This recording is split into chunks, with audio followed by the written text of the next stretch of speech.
ऐकून आश्चर्य वाटेल, पण 4 कोटी पाकिस्तानी भीक मागून दरवर्षी 42 अब्ज डॉलर्स कमावतात. पाकिस्तानमध्ये भीक मागणं ही आता गरज राहिलेली नाहीये, तर हा एक मोठा व्यवसाय बनलाय. पाकिस्तानची लोकसंख्या सुमारे 23 कोटी आहे आणि त्यापैकी तब्बल 3.8 कोटी लोक रोज भीक मागतात. म्हणजे पाकिस्तानातील प्रत्येक 6वी व्यक्ती भिकारी आहे. या लोकांना दररोज सुमारे 850 पाकिस्तानी रुपये मिळतात. या हिशोबाने हे भिकारी दरवर्षी 42 अब्ज डॉलर्स कमवतात, जी रक्कम पाकिस्तान सारख्या देशासाठी खूप मोठी आहे. आणि हे भिकारी फक्त पाकिस्तानात नाही आहेत, तर परदेशातही ते भीक मागायला जातात.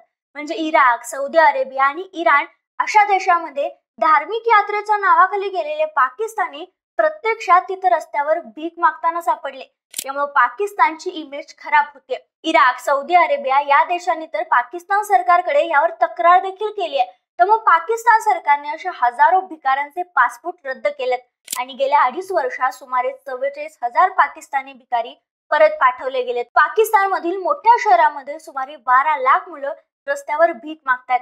पाकिस्तानी सरकार आता परदेशात गेलेल्या भिकाऱ्यांची माहिती जमा करताय आणि आकड्यानुसार परदेशात सापडलेले 90% भिकारी हे पाकिस्तानीच आहेत. त्यामुळे पाकिस्तानच्या मान प्रतिष्ठेवर परिणाम होतोय.